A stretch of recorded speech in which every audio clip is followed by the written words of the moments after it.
Hi Sagittarius! Welcome po sa ating channel at ito ay inyong Daily Gabay Tarot Reading for March 14, 2025.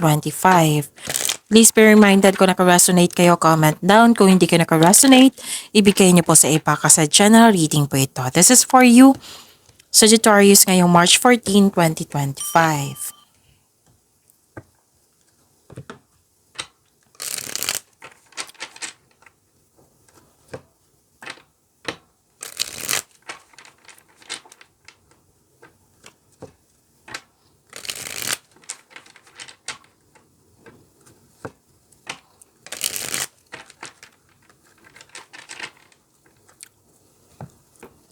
Para po ito sa inyo, Sagittarius, ngayong March 14, 2025.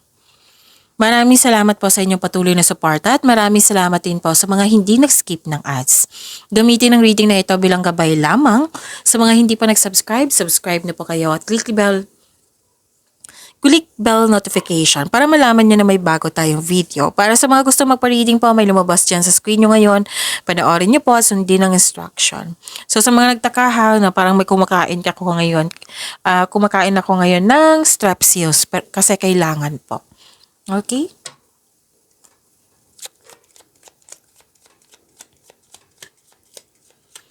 Spirits Guide, mga ganap pa para kay Sagittarius ngayong March 14, 2025. I need 3 cards po.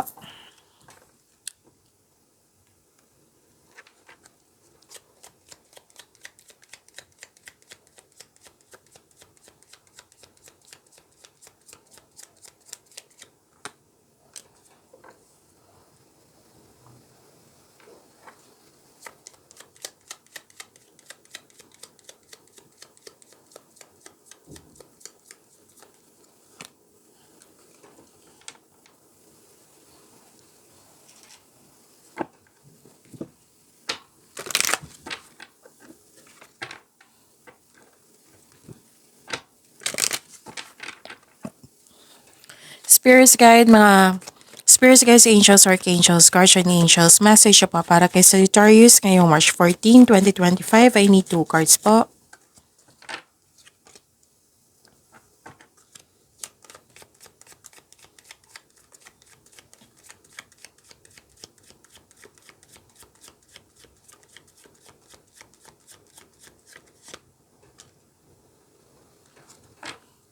Okay, Sagittarius, ngayong March 14, 2025.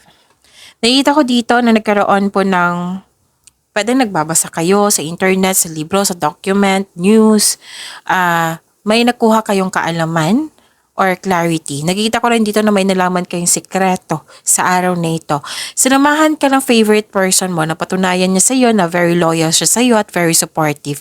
Pwede din may bago kayong kaibigan ngayon, kaibigan or kasamahan na magaan ang loob mo sa kanya. Pwede din na may bago kayong gamit or bagong pet na nagbigay ng pamper sa iyo. And some of you na hired as katiwala. May nakita kong proposal dito, promises, commitment, deal, pwede din may signing of contract, pwede may nag-uusap sa marriage contract, may proposal, may kasal, ikakasal, may bagong pasok sa isang relasyon. Sabi po ni Archangel Michael, I am protecting you against lower energies and guarding you, your loved ones and home. You are safe. Wow! Claim nyo po. Teaching and learning. Sabi po ni Archangel Zadkiel, keep an open mind and learn new ideas, then teach these ideas to others. Ideas is a blessing po. So, this is generosity also. Spirits Guide. Ano po yung energy ni Sagittarius ngayong March 14, 2025?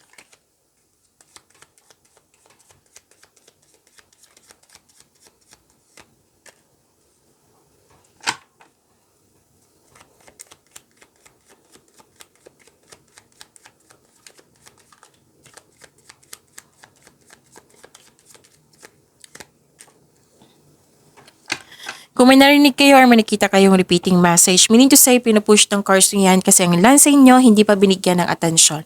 Na kung maaari din po, bigyan nyo po ng solusyon at aksyon. Remember, Sagittarius, at the end of the day, alam mo na ikaw lang ang taong may kakayahan at responsable na gumawa ng sarili mong katotohanan at kinabukasan. You're happy! And you deserve this, Sagittarius. Kasi may success, may positive outcome. Oo, may clarity, which is lumabas dito, di ba? Sa oracle cards nyo, naging, positivity, glory, satisfaction, strength, and that's, okay, this card is a happiest card. This is happy, happiness. May success at achievement na parating or dumating na. May parating na blessings na it will lead you to happiness. So, claim nyo to ha. Improvement din sa health is on the way. Naka-recover ka na. Ito ay magandang kalusugan, kaligayahan, at kaaya-ayang pakiramdam. Pwede din may kausap kayo dito na bata na nagbibigay ito ng inspiration sa iyo or happiness. So enjoy your success. You deserve this, Sagittarius. Nakita ko rin dito na may wealth and generosity, may financial stability, may kausap ka dito na pwedeng malaki ang kanyang influence na boss. Pwede din kayo ito, boss na may posisyon and may offer na leadership role. Ano to pagtaas ng tagumpay sa kaperahan at katatagan ay nasa iyong kamay na. Pwede din may makipag-collab sa iyo, makipag-business partnership, or may magbigay ng puhunan sa iyo para makamit mo yung layunin po. Para tulungan ka para makamit yung layunin mo. Claim nyo ha, ang ganda. Spirit Guide, Career and Money po ni Sagittarius ngayong March 14, 2025.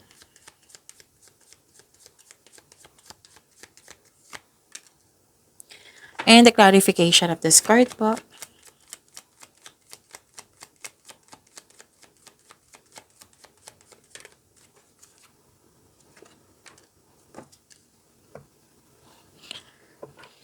Okay, may hindi nagkasundo dito pero mas susunod yung gusto mo, yung plano mo, yung desisyon mo, ideas mo. May separation ako nakikita dito or closure or end of contract or may iniisip ka dito na waste ang time mo sa isang tao or sa isang opportunity, sa isang bagay. Basta naiisip mo na ang sayang ng time and effort ko, akala ko totoo yun or hindi pala. Tapos may pag-aaway dito yung closure, separation, tampuhan, nakikita ko dito. And trust your intuition, makinig kayo sa inyong intuition kasi may sekreto na hindi mo pa alam. Kaya kayo nag-alinlangan ng dahil sa nakipag-connect sa iyo ang inyong intuition. May sasabihin siya. So it's time to communicate openly sa inyong intuition. Okay? And nasunod yung gusto mo ha. Sabi ng card dito, kahit may tutol, kahit may nangyari, nasunod yung gusto mo. This is victory mahigit pa to sa success. You are inspired in action. You have personal power. Kampante ka dito sa inyong sitwasyon. Another person na, this is a repeating card. Kasi may boss type dito na maaring makatulong talaga siya sa iyo. So, own your space with confidence. Spirit's Guide. Love, life, self-love, partnership, and romance. Miss Sagittarius.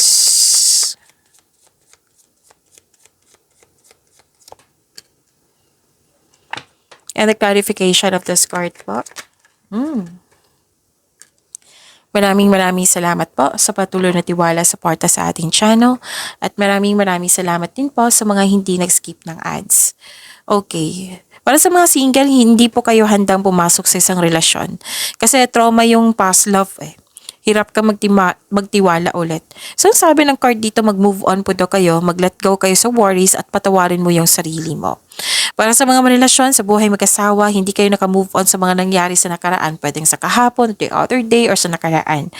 So kailangan mag-usap dito ng masinsinan, i-open up mo yung concern mo, and give up your worries. So focus kayo sa mind healing instead of suffering. Okay?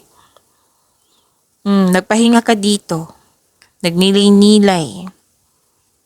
Malalim mong iniisip. So, sa mga single dito, ayaw nyo muna makipagrelasyon. This is the confirmation. 2 cards na po nagsabi dito. Gusto nyo mapag-isa para makapag-isip at i-evaluate mo yung priorities mo sa buhay. Para sa mga relasyon sa buhay mag-asawa, pagod ka dito stress kayo. Kaya nga, kailangan mag-usap. Pero kung pagod kayo, magpahinga muna. Okay? Magpahinga para pagbalik nyo re-energize na kayo, makagawa na kayo ng solusyon. Okay, so yun, pagyamanin niyo po yung blessings sa binigay sa inyo. See you tomorrow. Please like, subscribe, and click the button for notification para updated po kayo sa daily tarot reading natin. Maraming salamat.